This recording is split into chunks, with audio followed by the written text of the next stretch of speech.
India एक ऐसी जगह जहां पुराने जमाने की कहानियां और किस्से भरे पड़े हैं। यहां अजीबो-गरीब प्राणियों और देवी देवताओं की अनोखी कहानियां सुनने को मिलती हैं। इन्हीं कहानियों में नागों का जिक्र भी आता है, जो एक रहस्यमय और इंटरेस्टिंग जगह बनाते हैं। नागों को अक्सर पावरशाली, रहस्यमय और कभी-कभी डरावने रूप में दिखाया जाता है। नागों ने थाउजेंडों सालों से इंडियनों की इमेजरियों को मोहित किया है। उनकी कहानियां, जो पीढ़ी दर पीढ़ी चली आ रही हैं, वेटतीय पौराणिक कथाओं और इतिहास के ताने बाने से जुड़ी हुई हैं। नाग वेटतीय पौराणिक कथाओं में अलग-अलग रूपों में पाए जाते हैं, जैसे दयालु नागराज वासुकी से लेकर फेयरानक तक्षक तक। उन्हें अक्सर खजानों का रक्षक और महान ज्ञान और जादुई पावरियों का मालिक बताया जाता है। पानी और पाताल लोक के साथ उनका जुड़ाव उन्हें उर्वरता, समृद्धि और जीवन और मृत्यु के चक्र से जोड़ता है। नाग केवल पौराणिक जीव नहीं है, वे वेटित के ऐतिहासिक और सांस्कृतिक परिदृश्य में गहराई से रचे बसे हैं। सबूत बताते हैं कि नाग जनजातियां संभवतः नागों के साथ उनके कुलदेवता के जुड़ाव के कारण कभी पूरे वेटतीय सबकॉन्टिनेंट में फैली हुई थी। समय के साथ ये जनजातियां व्यापक सामाजिक संरचना में मिल गईं, जिससे एक ऐसी विरासत पीछे छूट गई जो कला, वास्तुकला और फोक कथाओं में आज भी गूंजती है। यह निबंध नागों की आकर्षक दुनिया की पड़ताल करता है, उनकी पौराणिक कथाओं, उनकी ऐतिहासिक उपस्थिति और वेट में उनकी स्थायी विरासत के बारे में बताता है।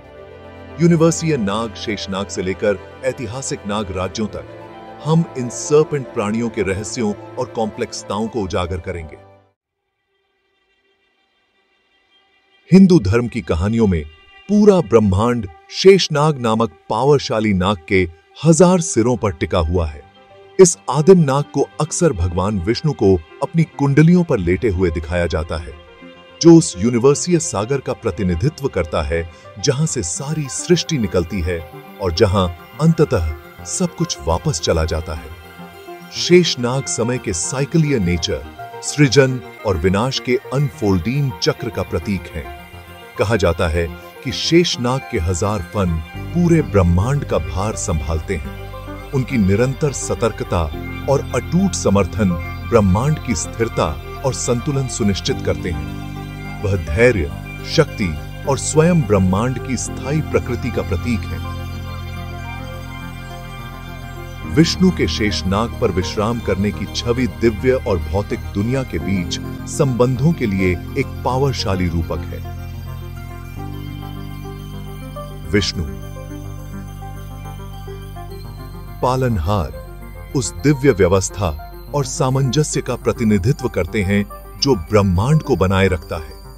शेषनाग नाग आदिम ऊर्जा और एग्जिस्टेंस की साइकिलीय प्रकृति का प्रतिनिधित्व करता है। हिंदू पौराणिक कथाओं में शेषनाग की भूमिका वेटतीय विचारों में नागों के सिग्निफिकेंस को उजागर करती है। वे केवल पृथ्वी के जीव नहीं हैं, बल्कि यूनिवर्सीय सिग्निफिकेंस वाले पावरशाली प्राणी हैं। नागों के प्रति यह श्रद्धा पूरे वेटित में नाग देवताओं को समर्पित असंख्य मंदिरों और तीर्थ स्थलों में दिखाई देती है।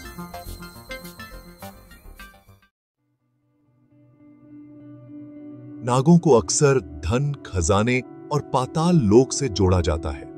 माना जाता है कि वे अपने भूमिगत महलों, जिन्हें नागलोक के नाम से जाना जाता है, में छिपे हुए धन और कीमती रत्नों की रखवाली करते हैं। यह जुड़ाव पानी से उनके संबंध से उपजा है, जो प्राचीन वेट में जीवन और समृद्धि का स्रोत था। पाताल लोक नागों का क्षेत्र न केवल अंधकार और मृत्यु के स्थान के रूप में देखा जाता था, बल्कि बहुतायत और उर्वरता के स्रोत के रूप में भी देखा जाता था। पृथ्वी का गर्भ, जहां बीज अंकुरित होते थे और जीवन उत्पन्न होता था, को सर्पेंट देवताओं द्वारा संरक्षित एक पवित्र स्थान माना जाता था। खजानों के साथ नागों का जुड़ाव उनकी कथित शक्ति और इन्फ्लुएंस को भी दर्शाता है। माना जाता था कि वे बारिश को नियंत्रित करते हैं, जो कृषि और समृद्धि के लिए आवश्यक थी। अच्छी फसल और प्राकृतिक आपदाओं से सुरक्षा के लिए उनका आशीर्वाद मांगा जाता था। नागों के खजानों के आकर्षण और जादुई पावरियों के साथ उनके जुड़ाव ने अनगिनत मिथों और किंवदंतियों को जन्म दिया है। नायकों और साहसी लोगों की कहानियां भरी पड़ी हैं, जिन्होंने नागों का आशीर्वाद पाने या उनकी चतुराई से उनकी दौलत तक पहुंचने की कोशिश की। पौराणिक कथाओं में गहराई से जड़े होने के बावजूद नाग प्राचीन वेटित के ऐतिहासिक आख्यानों में भी एपिकता से शामिल हैं। कई शिलालेख, ग्रंथ और पुरातात्विक निष्कर्ष पावरशाली नाग जनजातियों और राज्यों के एग्जिस्टेंस की ओर इशारा करते हैं, जो कभी सब कॉन्टिनेंट में फले फूले थे। पौराणिक प्राणियों से ऐतिहासिक संस्थाओं में नागों का परिवर्तन एक जटिल और इंटरेस्टिंग प्रक्रिया है। यह संभावना है कि नाग जनजातियां संभवतः नागों के साथ उनके कुलदेवता के जुड़ाव या उनकी नाग पूजा प्रथाओं के कारण प्राचीन वेट में अन्य आदिवासी समूहों के साथ मौजूद थीं। समय के साथ इन जनजातियों ने राजनीतिक शक्ति हासिल की और अपने अपने राज्य स्थापित किए। महावेटिट प्राचीन वेट के दो प्रमुख संस्कृत महाकाव्यों में से एक नाग राज्यों और उनके रूलिंगों के बारे में कई वृत्तांत प्रदान करता है। महाकाव्य में तक्षशिला, पद्मावती और मणिपुर के नाग राज्यों का उल्लेख है। इन राज्यों पर अक्सर पावरशाली नाग राजाओं का शासन होता था, जो दुर्जय सेनाओं की कमान संभालते थे और विशाल रियल्मों को नियंत्रित करते थे। पुराणों, प्राचीन हिंदू टेक्स्टों में भी कई नाग लिनिएजों और उनके कारनामों का उल्लेख मिलता है। ये ग्रंथ इन प्राचीन सर्पेंट राज्यों की सामाजिक संरचना, धार्मिक प्रथाओं और राजनीतिक गठबंधनों में बहुमूल्य अंतर्दृष्टि प्रदान करते हैं। भाग 5 तक्षक। तक्षशिला के नगराजा। वेटतीय साहित्य में वर्णित कई नाग राजाओं में तक्षक एक विशेष रूप से प्रमुख और इंटरेस्टिंग व्यक्ति के रूप में सामने आते हैं। उन्हें महावेटित में उनकी भूमिका के लिए जाना जाता है, जहां उन्हें एक पावरशाली और फियरानक नागराज के रूप में दर्शाया गया है। तक्षक ने तक्षशिला राज्य पर शासन किया, जो वर्तमान पाकिस्तान में स्थित शिक्षा और वाणिज्य का एक प्रसिद्ध केंद्र था।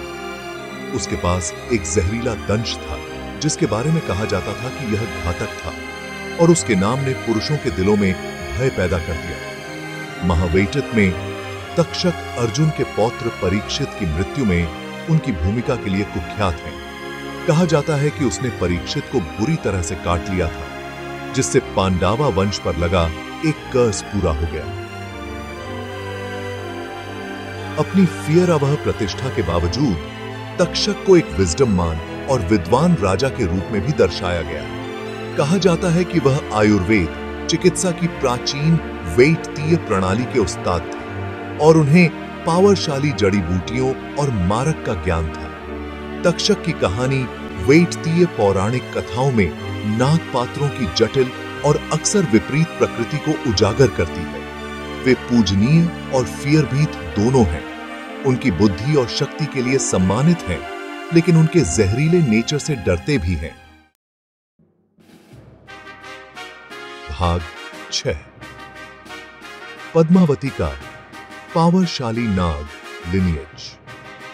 पद्मावती का प्राचीन शहर, जिसे आज राजस्थान में चित्तौड़ गियारेच के नाम से जाना जाता है, कभी एक पावरशाली नाग वंश की राजधानी थी। पद्मावती के नागों ने इस क्षेत्र के इतिहास में महत्वपूर्ण भूमिका निभाई, जिससे एक विरासत पीछे छूट गई, जो आज भी शहर के किलों, मंदिरों और किंवदंतियों में दिखाई देती है। प्लेसीय फोक कथाओं के अनुसार पद्मावती के नाग वंश की स्थापना चित्रांगदा नामक एक पावरशाली नागराज ने की थी। कहा जाता है कि चित्रांगदा एक न्यायप्रिय और उदार शासक थे, जिन्होंने अपने राज्य में समृद्धि लाई।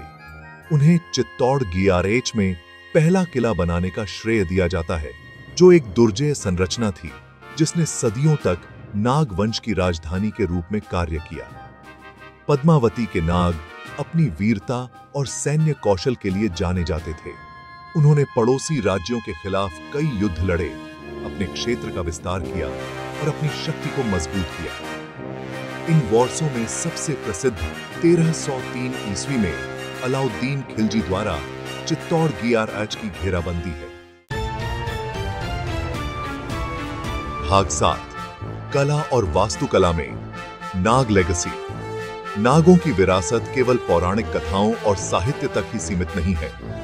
यह वेटित की आर्तात्मक और स्थापत्य कला विरासत में गहराई से समाया हुआ है। प्राचीन मूर्तियों से लेकर मध्य युगीन मंदिरों तक नाग मोटिफों और कल्पना की प्रचुरता है, जो वेटीय कल्पना में उनकी स्थायी उपस्थिति को प्रदर्शित करती है। नागों को अक्सर वेटीय कला में चित्रित किया जाता है, अक्सर जल निकायों, मंदिरों और महलों के साथ। उन्हें विभिन्न रूपों में चित्रित किया गया है।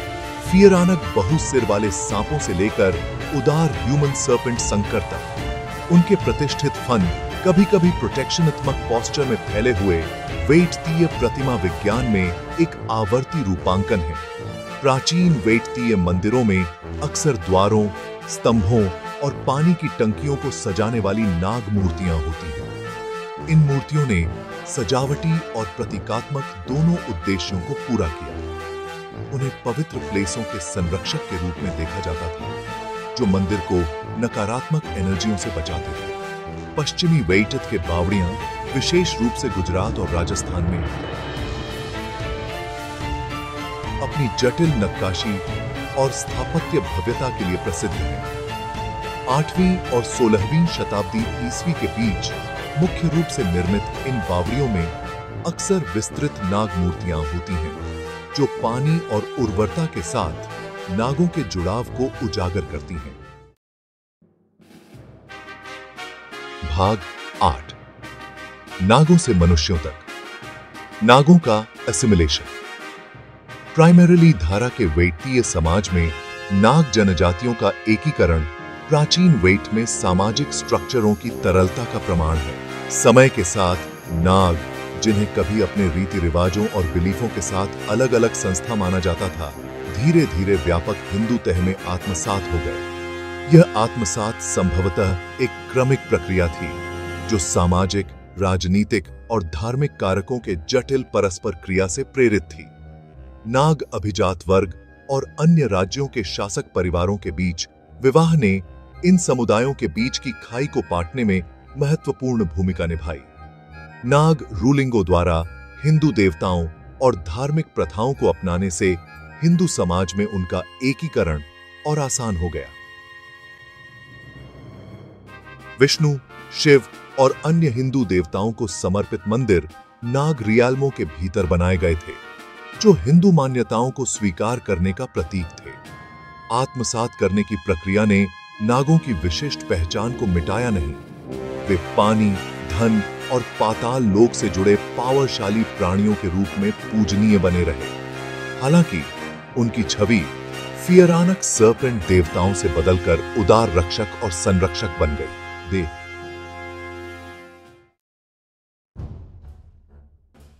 भाग 9 नाग, राजाओं की स्थायी लेगेसी।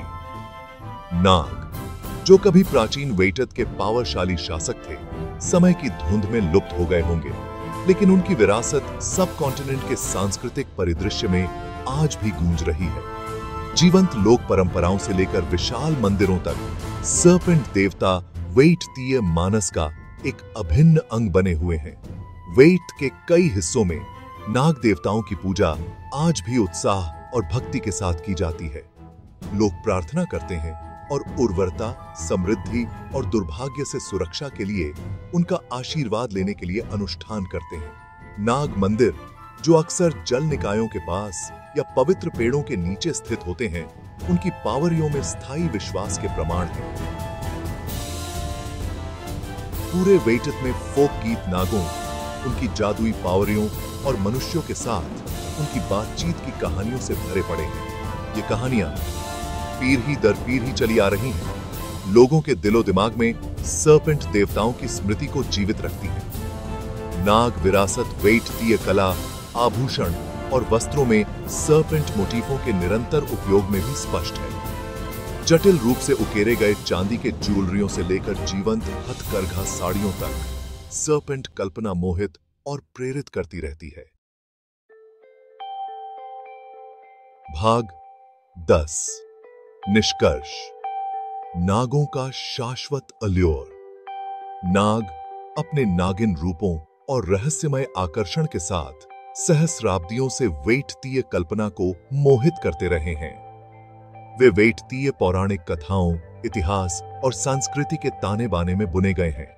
प्राचीन टेक्स्टों, विशाल मंदिरों और जीवंत लोक परंपराओं में उनकी उपस्थिति महसूस की जाती है। यूनिवर्सियन नाग शेषनाग से, जो ब्रह्मांड को अपनी कुंडलियों में धारण किए हुए हैं, से लेकर ऐतिहासिक नाग राजाओं तक, जिन्होंने विशाल राज्यों पर शासन किया, सर्पेंट देवताओं ने वेटतीय मानस में एक बहुआयामी भूमिका निभाई है। उन्हें धन के संरक्षक, पवित्र प्लेसों के रक्षक और प्राचीन ज्ञान के धारक के रूप में सम्मानित किया जाता है। पौराणिक प्राणियों से ऐतिहासिक संस्थाओं तक नागों की यात्रा और प्राइमरीली धारा के हिंदू समाज में उनका अंतिम आत्मसात सामाजिक स्ट्रक्चरों की तरलता और प्राचीन वेटत में विश्वास प्रणालियों की स्थायी शक्ति को दर्शाता है। उनकी कहानी अज्ञात के प्रति मानवीय आकर्षण, पारलौकिक आकर्षण और ह्यूमन इतिहास को आकार देने में मिथक और किंवदंती की स्थायी शक्ति का प्रमाण है। जब हम नागों की दुनिया में उतरते हैं, तो हम न केवल सर्पेंट देवताओं और प्राचीन राज्यों के बारे में आकर्षक कहानियों को उजागर करते हैं, बल्कि वेटतीय विचारों के विकास, सांस्कृतिक आत्मसात की कॉम्प्लेक्सताओं और ह्यूमन इतिहास को आकार देने में विश्वास की स्थायी शक्ति के बारे में बहुमूल्य अंतर्दृष्टि प्राप्त करते हैं।